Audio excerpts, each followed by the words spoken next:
Hello and welcome to Maiden, Matriarch with me, Louise.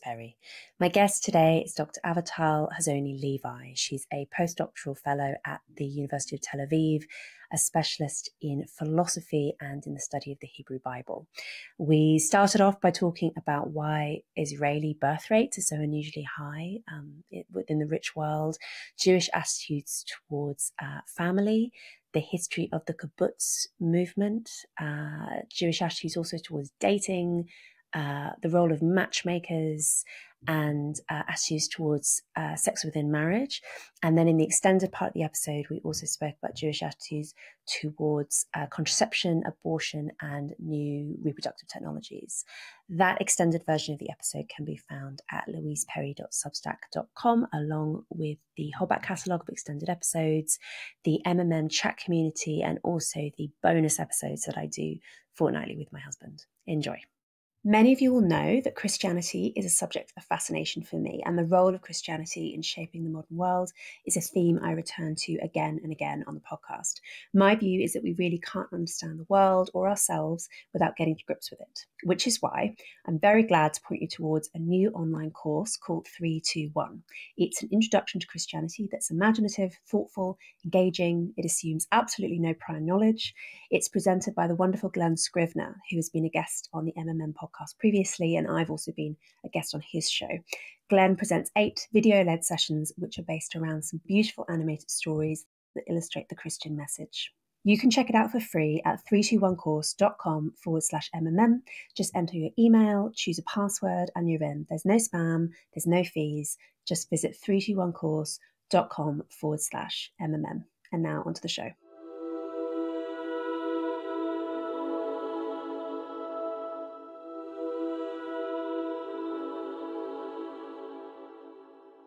Avital, should we start by talking about attitudes towards family and fertility in Israel? Because Israel has this slightly mysterious honor of being, I think, really the only rich country in the world that has above replacement birth rates. And it's something that a lot of demographers speculate about, why might that be? One idea is that it's because Israel faces an existential threat that really no other rich country does, and that there might be something about that induces people to be more orientated towards the future or something. I don't know. What do you think it is? I think it's an excellent question. I don't think most Israelis know the answer. So I think people live a certain way without necessarily knowing why they have this incredible gift that they live in a society that's having children and supports having children. They don't really know why. They don't think about it necessarily. I think the existential threat, and now I think even more than if we had recorded this 6 months ago, I think that does motivate people. But I think it's not enough of an explanation, because I think that people can also respond to threat by just fear, by breaking down, by closing up, by not being able to turn to their partner, connect with another person. And definitely when people feel like the world is falling apart or things are really dangerous, then they might not want to bring more life into the world, into this kind of world. So I think there needs to be more of an explanation for why it is that people respond to the threat by saying, we want to bring more life into the world. And I think there are a few parts to it. One, I think, is that the biblical stories are filled with women who cannot have children but want children. And you're raised with that from a very, very young age. I mean, I heard those stories of Sarah and Rebecca and Rachel before I can remember, right? But when I was 2, when I was 3, I was hearing those stories.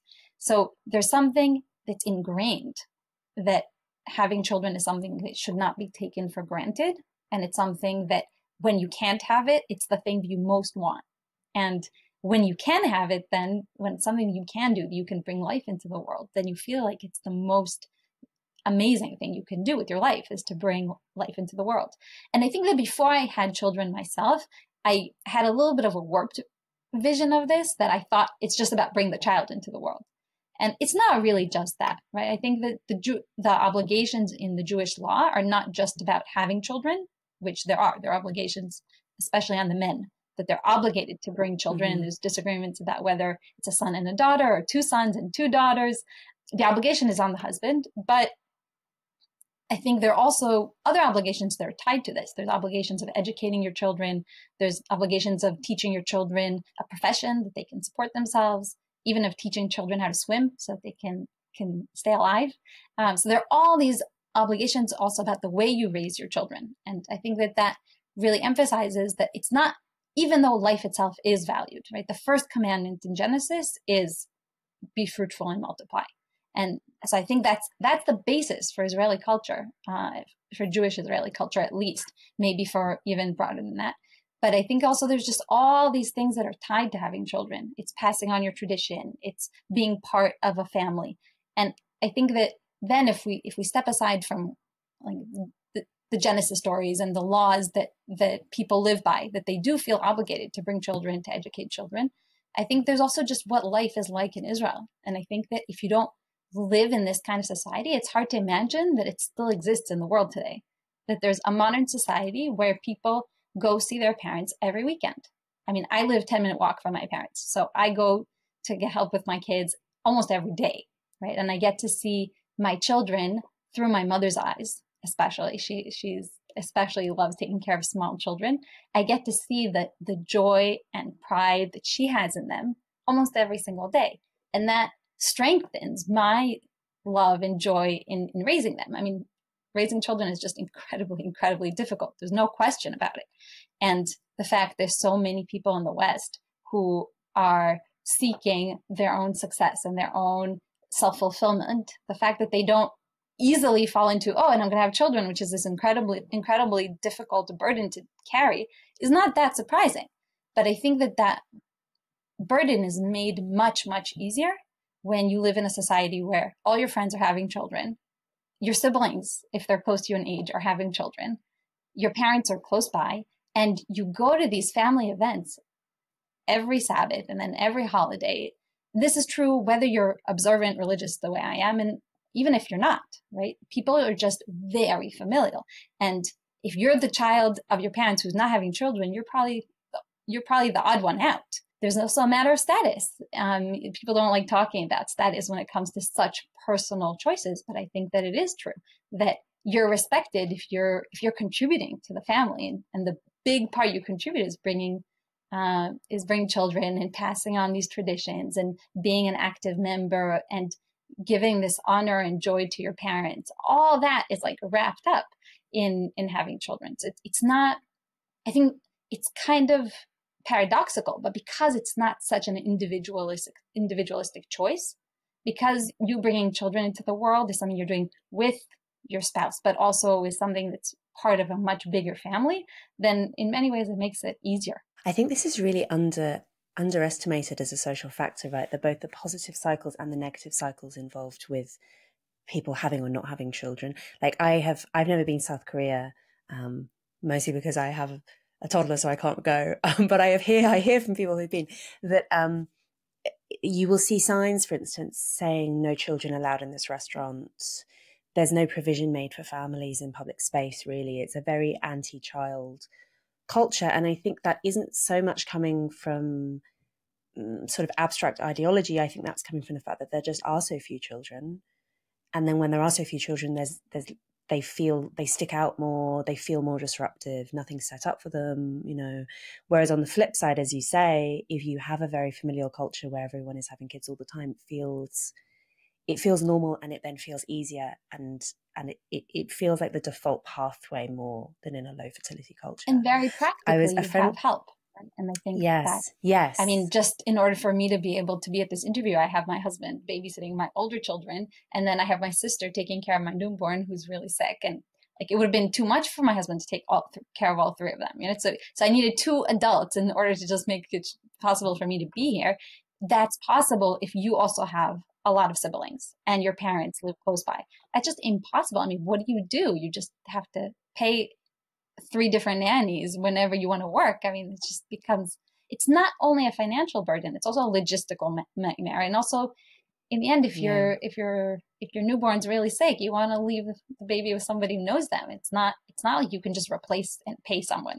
That doesn't always feel the need. There's definitely a culture clash, what you're saying about Korea, that I was invited to a seminar about a few months ago. So my baby was very, very small.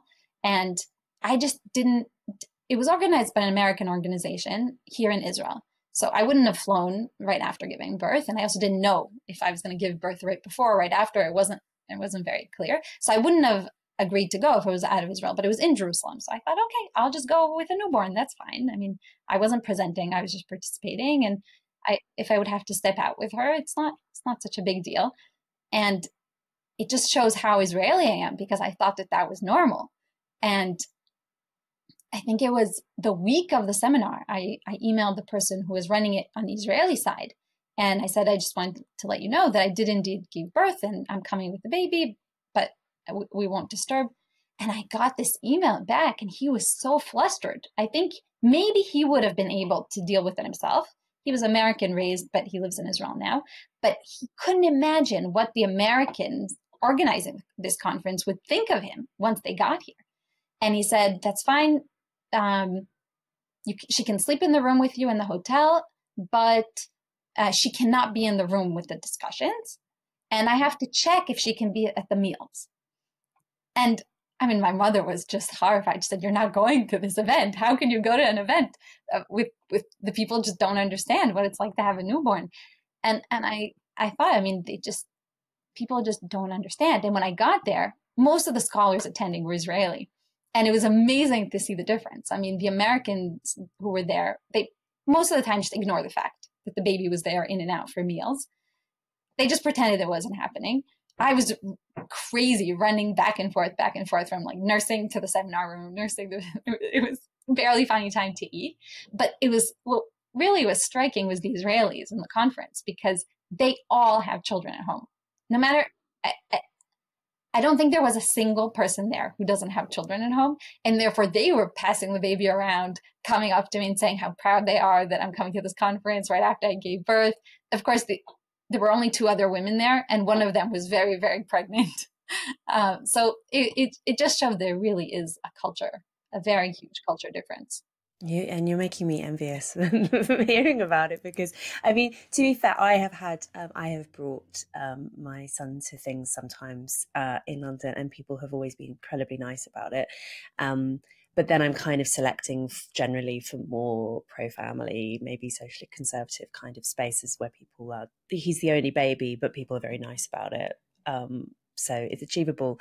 But I totally know what you mean with that flustered response that you will sometimes get if you try and bring a small child to an adult space. And I came to a conference at Oxford when she was a little bit older, and I have to say, people were going out of their way to pay for a babysitter. I mean, people really want to help. It's not always a stare like, how dare you? I think I was more worried and flustered on my part because I was so embarrassed that I was putting them in an uncomfortable situation, or that I was different than everyone else because nobody else had to bring children and I did. So I don't want to say that it's always people are not trying to be sympathetic. Sometimes they are. It's still really hard when you're the only one, no matter how much people are going out of their way to help. Yeah, and I think this is one of the features of low fertility cultures, that it makes life harder for parents in a lot of different ways, often very subtle ways. And gosh, yeah, the point you make about how many siblings do you have? I'm the oldest of 9. Okay. Yeah, so there's a lot of economy of scale that can be achieved when you have multiple adults participating in childcare who all have children and live near to each other.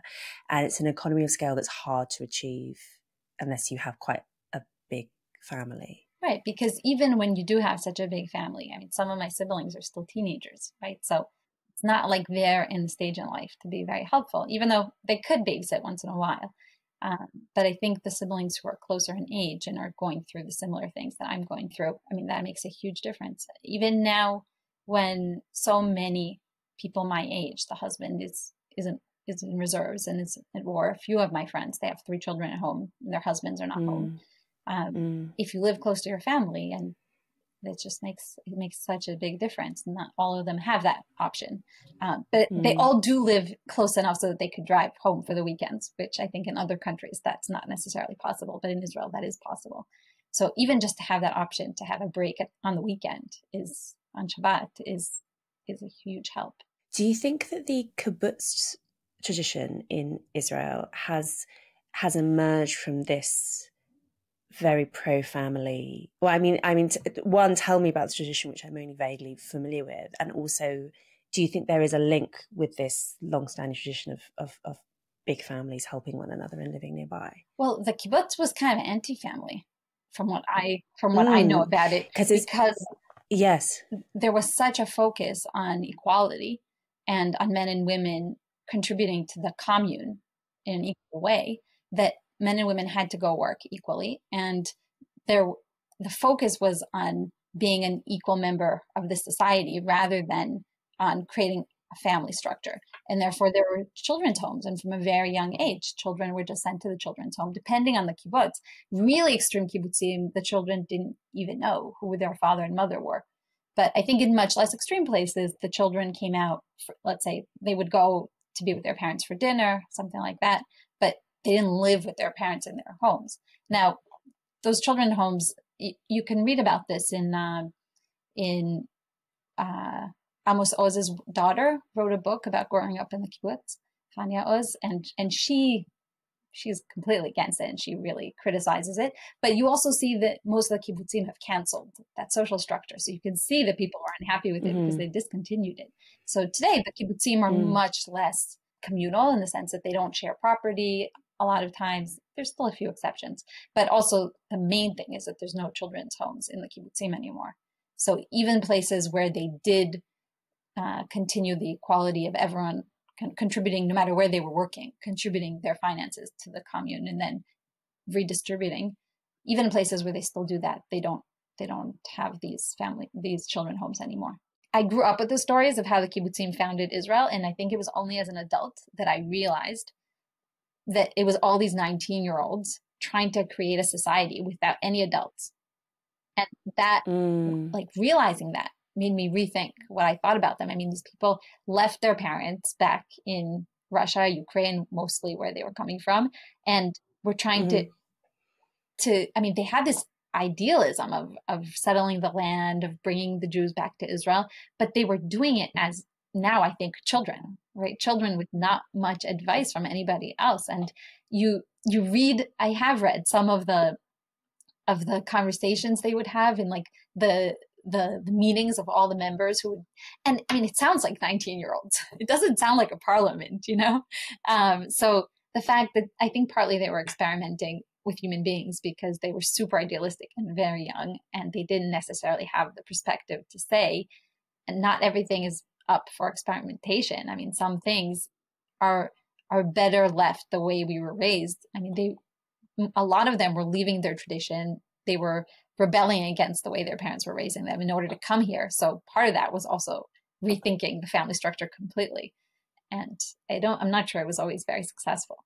It's very interesting, isn't it? I mean, I do remember being like that as an undergraduate. Not that I ever founded a kibbutz, but that idealism where you think, well, now hang on, let me describe all the problems in the world and how I would solve them. You know, step one, the family is oppressive, etc., etc. And this real zeal against tradition, which I remember feeling, and is such a common feature of the left-wing undergraduates. And so often family and tradition is sort of the first thing in the crosshairs, possibly because it's the thing that you find most annoying as basically a teenager.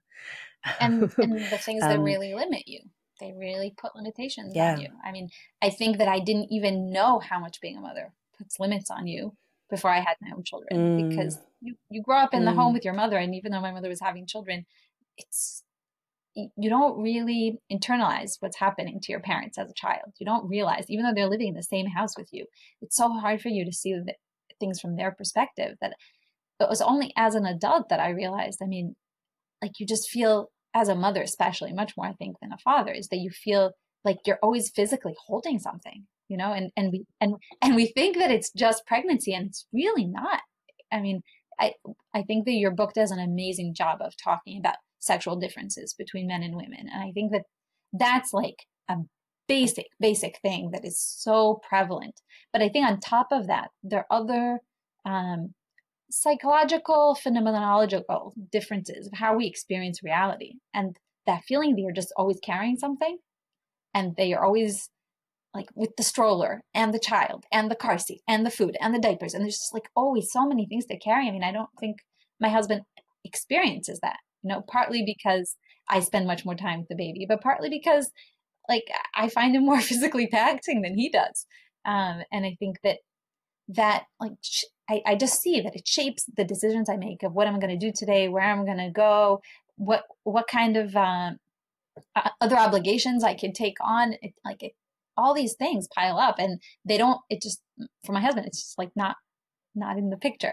Another thing that I've noticed is a difference between men and women, which is that men, while they're taking, this is not just me and my husband, I've like interviewed my friends about it. I think often when men take care of children, they're fine doing something else while they're taking care of the children, and they don't feel like they need to be constantly paying attention to what's happening with the children, which I think is probably a good thing, right? And women, I think, act differently. When they're with children, they feel like that's the main thing they're doing. Everything else is kind of peripheral. And children probably need both, right? Probably it's good that children are raised with both attitudes. Sometimes you're the center and sometimes you're not the center of attention, and that's healthy. But it also means that I just experience taking care of my children very differently. It means that I can't be doing so many other things that I want to be doing with my time, whereas my husband feels like, oh, we can just do both. And it made me think that going through that made me think that, there were all those, probably a decade or 15 years ago, there were all these articles about women, can women have everything or can they not have everything? And so much of the focus was about how do we re-engineer society so that you can make it easier for women to work. And I think there's a lot to do there. And I think partly, right, maybe that's one thing we didn't touch about when we were talking about Israel, like what support networks can the government give, which don't replace at all the family support network, but there are those support networks. But at the same time, it made me think that maybe just that whole question of can women do everything and feeling overwhelmed because you have to take care of your children while you want to do other things, that in itself is, I think, a female tendency to just have that dilemma. Because my husband, he goes to work, he forgets about the kids when he's at work. And I see that with a lot of men. And when I'm in kind of more educational settings with adults, a lot of times the women, even though it's that time of the week that they've decided that they're not going to take care of their children and their husband is in charge of pickup, they still feel like they need to micromanage whether their husband was picking up on time. And it could be that it's our upbringing, right? There's always that possibility. But I think that also could be that it's something deeper than that, that women have to accept that this is something about their psychology, which doesn't dictate life decisions, right? It doesn't dictate how many children I'm going to have or whether I'm going to have a job, but it does set the stage for what it's going to be like for me if I put myself in that situation. And maybe a lot of the work that needs to be done is to emotionally prepare myself rather than stressing about whether I am or not going to have a job, stressing about how many children I'm going to have, right? The focus needs to be how do I make it possible for me to make space in my life for other things or to focus on my children and prefer that to having other things. And it's a lot of internal work that needs to be done. That expression, the mental load, it's a bit sort of Instagram-y, but I think it is true. I think it describes something very true where mothers are more likely to have that constantly running, I think one of my friends described is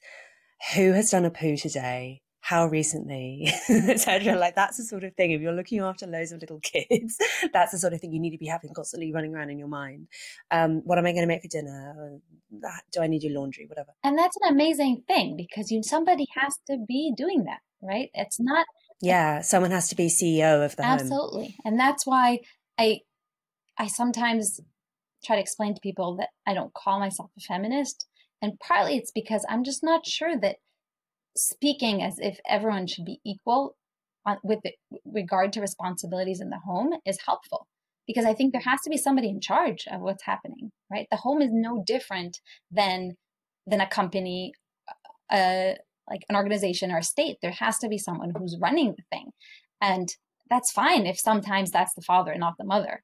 But to ignore the fact that there has to be a CEO of the home, I think is not helpful. Like somebody has to be making the decision. Somebody has to be making sure that everything's happening the way it has to happen. And I think that's why I think the more I think that I maybe as growing up in a society that does try to be somewhat egalitarian in the sense that women do get educated and they do go out and work. I'm not sure it's motivated by egalitarianism, but it looks egalitarian from the outside.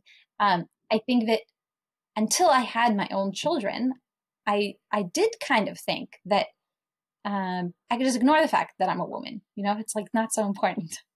I can do philosophy, even though there are very few women in philosophy, and I can be interested in the things I'm interested in, even though I always found that there were more men who were interested in it than I did. And that's fine. I realized that once the differences between men and women come out so much more once you're both obviously pregnant and giving birth, but also when you're actually having children. And the more you want to have children, and the more having children is a big part of your life, and the more years, I mean, just think about it. Let's say it's like 5 children, right? That's pretty normal in Israel. So that's like, what, 15 years, let's say? That's one of the main things you're doing. You never really stop taking care of your children, but let's say at least 15 years, right? So the more time of your life you're spending on this, and this is a big part of your life, the more the differences become important. I mean, I think if you just stay a college student forever, then the differences between men and women, I think, at least the emotional and psychological ones, maybe you can sometimes brush them under the rug. I think that you're right. The argument you're making in your book is that that's not beneficial, especially not to women, to sweep these differences under the rug. But let's say you did. But I think once you're having children, you're just exacerbating the differences. You're focusing on the differences. And I think the reason is because building the home is a joint project, right? And you want the women's tendencies and the men's tendencies to come out as much as possible because they're building something together. I mean, I think if we're going to go back to Judaism, that's, I think, what basically is the Jewish view, is that what's most central to our lives are joint projects between men and women, right? So the family is something that a man and a woman do together. I mean, okay, so today there are other options, but I think that the most easy way to have children, at least, would be to have a man and a woman do it. And I think that the basic loyalties of life, the loyalty to your family, the loyalty to your nation, those are not loyalties to the people who are most like you, right? Because it could be that other women are most like me. It'll be most easy for me to understand the emotional struggles they're going through. It'll be most easy for me to get together with them and try to change the world with them because we kind of work in similar ways. But the main loyalties in Judaism are the projects that are joint to men and women, and not the ones where women are fighting for their own interests or men are fighting for their own interests. And that means that it's a loyalty to someone who is psychologically, sexually, biologically very different from you. And that means you both contribute different things, but it also means that you constantly have to be reevaluating because your perspective on things is just not the only perspective. And I think that's the model you find in the Bible, in Genesis. I mean, so interesting to see that. This is another reason why I don't like saying I'm a feminist, is because, you know, how Mill just says, you know, like all of history, women were subjugated to men. Now, it could be that was true a lot of the time, a lot of places, but it's also true that in the biblical stories, I mean, the women have such strong opinions, right? So Sarah says, no, I mean, this other child that you've brought into first, it's her idea to bring another woman into the home in order to give a son to her husband, right? She suggests that because she's so embarrassed and horrified with her own inability to bring a child. And then she realized it was a complete mistake because she thinks, oh, I'll raise the child of this other woman and I'll be the respected mother. And then she realizes that no, it's not so easy to take somebody else's child and pretend that it's your own. I mean, this other woman is the one who's pregnant, who's heavy with child, and she's feeling so important. Hagar is feeling so important because she's the one who's doing the hard work of doing this incredible thing of bringing a child into the world. Fully so, she feels more important than Sarah. And then Sarah realizes that it's just, you know, the son is following his mother. She can't just pretend that it's her child. And then she tells Abraham, I mean, you've wronged me. You've done this terrible thing to me. You've brought this other woman into the home, even though that was her own idea, right? Because it's not enough, the fact that it was her idea. She doesn't really want Abraham to just do whatever she says, right? Just obeying your spouse is not really what marriage is about. She wants Abraham to find a way for her to be respected in her home. And she also has an opinion about once she does have a son, when Isaac does come along, she says, look, this other son is not someone who I can raise my child with. He can't, the kind of education he's receiving, the upbringing he's receiving is not one that can be reconciled with the way I want to raise my child, you know. And all that drama is because Abraham and Sarah are clearly partners, right? They are partners not just in physically bringing the child into the world, but because Sarah's opinion really counts and Abraham respecting her really matters, so much so that God intervenes and he says, whatever Sarah says, you should do, right? So I don't want to pretend that this is an egalitarian, equal family. It's clear that Abraham is the one who hears God's voice and Sarah does not hear God's voice in the story, right? So I don't think we need to pretend that it's whatever modern ideal of equal marriage is. It's not. Abraham's the one in the end who makes the decisions. He's the one who's bringing people into the home. He's the one who hears God's voice. But it's also not Sarah just does whatever Abraham says, or even Sarah does whatever Abraham said God said, right? She has very strong opinions about who is going to be a part of the family and who's not going to be a part of the family, the way the children are going to be raised. And those opinions, especially when she's right, God comes out on her side. And you see this throughout. I mean, it's the same with Rebecca. She realizes that Isaac prefers the older son, but she knows the qualities of her sons and she knows that he's mistaken. And this is not the son who will continue him. And she can't talk to Isaac. She doesn't think he's open to hear. So she tricks him, you know, which is not ideal marriage. I think definitely we're supposed to think that Sarah and Abraham's fighting things out is better than Rebecca tricking Isaac. But still, it's clear that the story thinks that she's right, because ultimately the son that she dislikes is the one who wants to kill his brother, right? He's not a particularly moral character. So I think that there's another model, rather than just thinking that relationships between men and women have to be relationships that are completely equal. There could be a model where people are CEOs of different things, right? It could be that the mother is the CEO of what's happening in the house. And that's good that there's somebody who's actually running the home and is figuring out and is on top of all the details that it takes.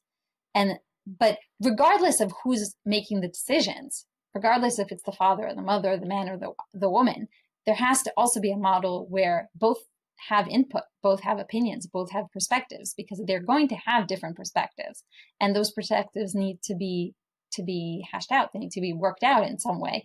And so I think the biblical view is more about creating that kind of a system where you have these different views hashed out in the family arena, rather than having all the women getting together and fighting for their own rights in the public sphere, or all the men saying, look, we're just better off having the women subjugated, right? Like neither one of those seem to be describing what's happening in these stories. The feminist argument against this more complementarian view of heterosexuality is, what if a woman has a tyrannical husband?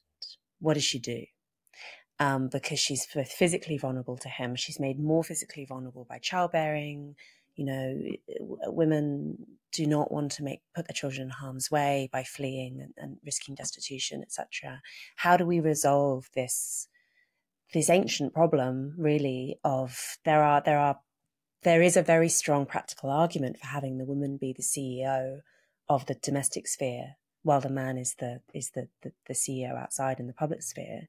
But there's also this inbuilt vulnerability, which is genuinely challenging. And I don't really know exactly how to resolve it, except to say, pick your man very wisely. Right. I think definitely that's one of the recommendations. But I think that you also can't put it all on the individual woman, right? I think that there needs to be laws and customs in place that shape men in a particular way, so that they don't end up being that man who's tyrannical. For instance, the question is, what do the dating customs look like, right? Like, does the man have to take responsibility? Does he have to limit himself in substantial ways in order to gain the favor of the woman? I don't think any of these things will solve the extreme cases, right? I don't think, in general, I think that laws and customs are for the general. They're for for most people, and they're not for the extreme cases. The extreme cases, there needs to be, a woman should be able to go to court, right, and sue her husband for divorce, right? There needs to be that option. And I think that in Jewish law, we do have that, because the ketubah, the agreement of marriage between a man and a woman, lists all these obligations that the husband has to his wife, including caring for her financially, but also he owes her to have sex with her, right? Like if that's something that she wants, then he has to supply it. It's not something that he can demand of her, but not give in return. But this agreement is a legal binding document, and she can go to court and say he's not fulfilling his obligations to me, and therefore he has to divorce me. Now, I don't want to pretend that there's equality here again, because he can refuse to divorce in Jewish law, and she can't divorce him. He can only divorce her.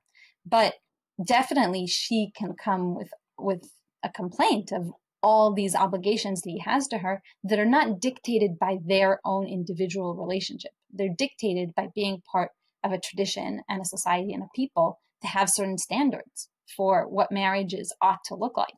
And when you're raising your children to live up to these obligations that they have to their spouse. You explain really well in your book how dating can be focused on enjoying and having casual sex, or dating can be focused on moving towards marriage, right? And I think you make an argument in your book, which I think is appealing to very many traditional people, but not one that they realize that their tradition encourages, right? People often live a certain way. They don't know what it's encouraging them to do. So in Jewish tradition, men and women don't touch each other at all during the dating period. Now, I don't want to pretend that everybody lives this way, right? And especially nowadays when everybody's watching Hollywood movies, it's much harder to do because you don't live in this insulated society, which just has its own traditions. But I think there's still many, many traditional Jews who do live this way and who do date this way, where you don't touch each other. And it's not because you're not incredibly attracted to each other, obviously. Otherwise, why aren't you getting married at all? Nobody chose your spouse for you, definitely not today. But it's because the emphasis is on how do we figure out if we're compatible as partners. And that has so much more to it than whether we're sexually compatible. It's a piece, right? If you're not attracted to the person, you're not drawn to them, I think your mother would probably tell you, don't marry them. But, and I like that at the end of your book that you recommend that we should listen to our mothers. But I think that focus is not because sexuality is not important, not because being attracted to each other physically is not important, but just because it has to be a piece of a much bigger picture. And the bigger picture is we actually have to work together to make really hard life decisions. We're going to have to work through things together. And if you're 19 or 20, which is still the age that a lot of traditional Jews get married, I got married much later, but a lot of Jews, like, there's no question about it that you can be easily swept up in being excited about the person without that component, without being able to figure out whether this person is someone who is going to hear your opinion out, who's going to take your opinions really seriously, who's going to respect you even when they disagree with you.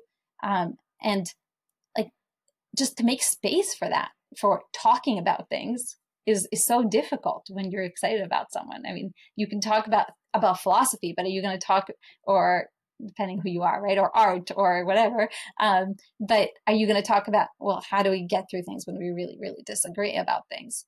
That's nobody wants to talk about that. That's terrible. It's horrible. Who wants to think about that when you're just meeting? But putting such a clear limit, I think, on male sexuality, which you've suggested in the book, I think that's what this custom does. It says, you really, really want to have sex? Great. Like, work hard. Like, prove yourself.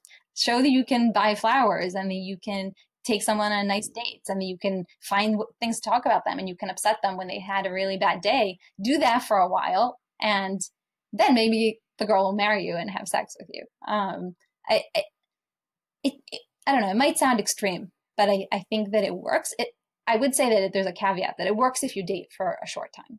I think if you date for a very long time, then it becomes very, very difficult to hold up. And then there's strains on it. So I think it works in a particular kind of dating. Tell me more about I mean, because some of this sounds very familiar to how things were done in Britain, even 60, 70 years ago, just pre-sexual revolution. Not quite the not touching. I mean, there is a tradition that we all know from Jane Austen films and so on of like dancing where you have very regulated touching, but certainly not having like unlimited, unsupervised touching. I think that's fairly standard practice in a traditional dating arrangement.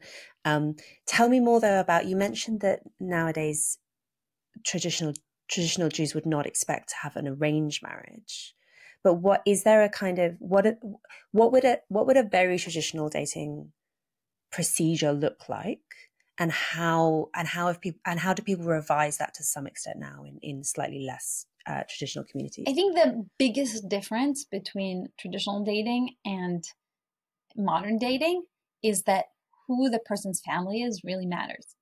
And I think that in Western culture, and definitely in the movies, I mean, there's so much of a focus on discovering this individual that you're so excited about.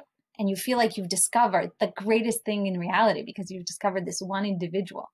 And that's important because in the end, this is the person who you're going to have to spend all your time with, right? So that better be a really, really, really exceptional bond between the two of you. But in traditional dating, there's so much that you learn about the family. So I think that's true whether you're coming from a part of Orthodox Judaism today where the couple is introduced by some kind of matchmaker. So the matchmaker will know a lot about the two families.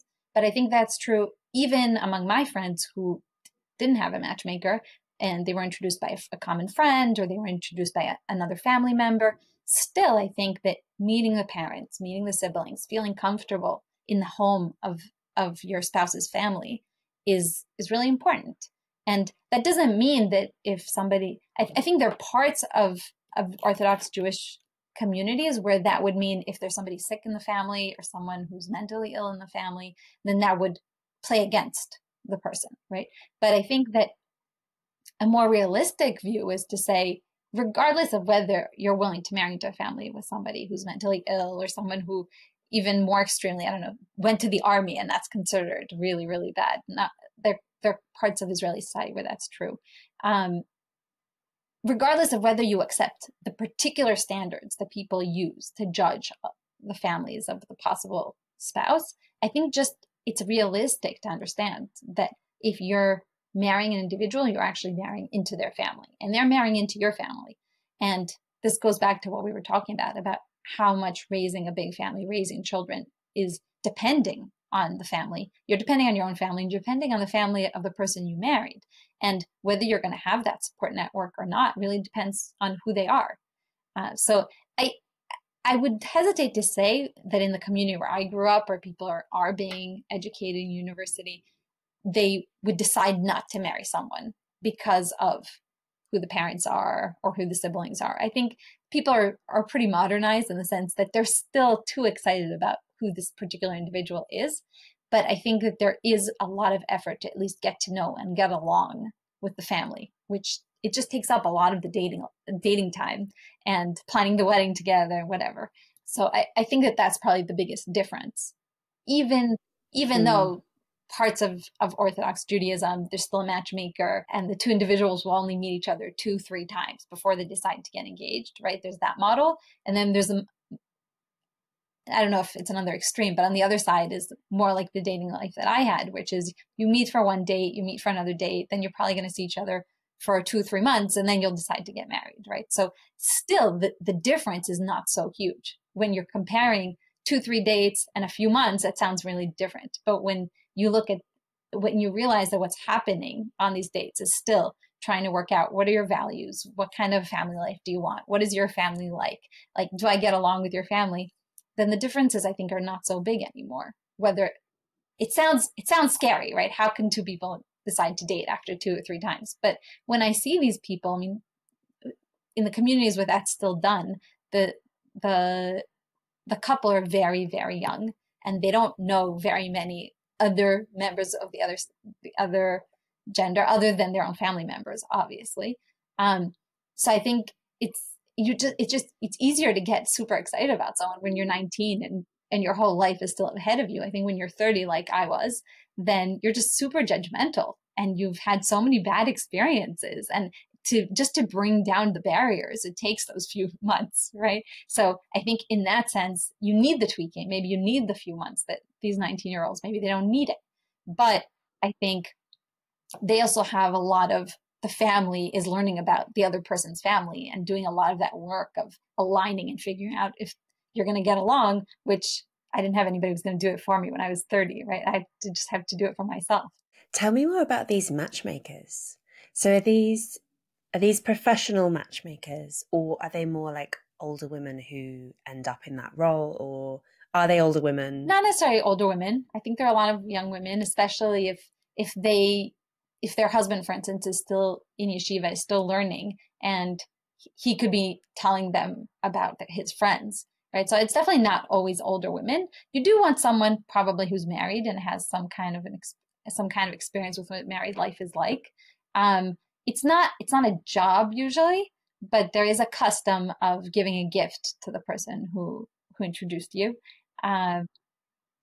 But it's not such a formal thing, I would say. I mean, there are definitely women who are very organized and will have like lists and profiles and pictures. There are women who have that, who are like that, but it's not a profession, I would say. Right. It's more of a role that you might step into if you have that temperament. Absolutely. And if you're good at it, some people are good at it. I don't know if I'm especially good at it. Yeah. And if you're a young person, or the parent of a young person who wants to get married, would you go to this matchmaking woman in your community and say, help me out? Is that the custom? It's not something that that I knew to do because my parents are immigrants and became observant. We didn't grow up in a very tight-knit community. So it wasn't something that I knew to do, to say, look, I want to get married. Who's going to help me? You feel so vulnerable that it's not something you want to ask for help with. It's something that's so much you want that you don't know how to ask for help. But I think in the communities where that's an accepted role, and obviously everyone's looking to get married, then it lessens the embarrassment. And yes, it's just a normal thing for the parents to call up the matchmaker, tell the matchmaker about their child. And then depending on the community, some places the matchmaker will speak to the young woman, will speak to the young man, or will ask for something in writing that describes them, that they can write up for themselves. So I think it lessens a lot of the anxiety that goes into the dating, because so much of the work is done behind the scenes. But it also works, I think, more easily when you're younger, and you more easily rely on other people's opinions and are willing for other people to be involved in making this important decision. And presumably this is all based on real relationships and long-standing knowledge of families and so on. There's not, because one of the problems, of course, with using the internet or apps is that there aren't these like thick layers of social connection. These are people who are just basically strangers from the internet. And so the matchmaking function of Tinder or whatever equivalent just is so much less reliable, I would think. I suppose the downside, of course, of having an actual a real life matchmaker is that your pool is smaller because there's only so many people that she knows. True. Yes, but you can go to a few matchmakers also, but you're definitely not getting to the 100,000 that you're getting to on even an Israeli pool on social media. So definitely it's a smaller pool, but I think that also the starting assumption is that you're looking for someone who shares values with you, who won't find your lifestyle foreign, right? So I think at the get-go, people are looking for someone who's not, maybe very personality-wise very different from them, but is not value-wise is not very different from them, and is not looking for a lifestyle that's very different from them. So it's not like people are looking for numbers, right? They're looking for someone who will know the kind of person that they would want to marry, and therefore someone from their community is often seen as more likely to know that kind of person. The pool is intentionally restricted, yeah. Do secular Israeli Jews use matchmaking in the old style, or are people more likely to use Tinder or I equivalents? think they would use Tinder or other equivalents, but I think there's also a lot of your friend introduces you to someone. I think even among secular Israelis, I think that that's very common. I think it's sad that I think there's less of just you meet in the classroom and the guy asks the girl out. I think that there's so much fear of that, and I think there's not enough of that going around. I can tell a funny story that my husband and I met on one date through not an official matchmaker, but someone who knew both of us, and we didn't continue. And then 5 years later, he wrote to me on Facebook, and the main reason why I agreed to go out with him again was because he said Miss Hazony. And it was just so strange to me. I thought, nobody's ever called me that. Nobody's ever, I was 28, 29. Nobody's ever turned to me with that title of respect. And it appealed to me, even though nobody had ever told me that somebody should speak to me that way, right? It was completely foreign to me, but he comes from a more traditional background. And to him, it made sense that when you ask a woman out, you show your respect and you show that she's not just some random person you met on the street. It's someone that you want to show particular respect to. And to me, it appealed. I think the men could work on that a little bit, and maybe if we strengthened this, what you were saying used to be a British custom of putting so many limits on male sexuality in the dating process, then maybe what would replace that is, and therefore, if I can't make a pass at her and I can't give her a hug, because that, at least in our tradition, that's not an option on a date or a kiss, right? So what other ways can I show affection? And there are so many other ways to show that someone is special and important to you when those options are not available. And I think that giving them titles of respect and endearment is one way to do it, right? It used to be that men wrote poetry for women, and I don't think that's so common nowadays. At least not when what you're looking for is a one-night stand. I mean, that's a lot of effort for a one-night stand. The episode is not over. There is another maybe 30 minutes of content, but it is behind a paywall. If you would like access to that content, if you would like to show support for the show, paid subscriptions are what keep it on the road. Allow me to pay my producers, put food on the table, all that important stuff. The extended version of the podcast is available at my Substack, louiseperry.substack.com. That's where you can also find, as I say every week, bonus episodes, extended episodes, the MMM chat community, all of this. Please sign up for a paid subscription. It makes such an enormous difference to my ability to keep producing the podcast and grow it even bigger, produce more episodes, all that good stuff. There are other ways that you can show your support for the show as well. You can rate and review us on Apple Podcasts. You can like us on YouTube. You can tell your friends and family how much you like the show. If you find it valuable, all of these things make an enormous difference to our ability to keep making it. Thank you so much.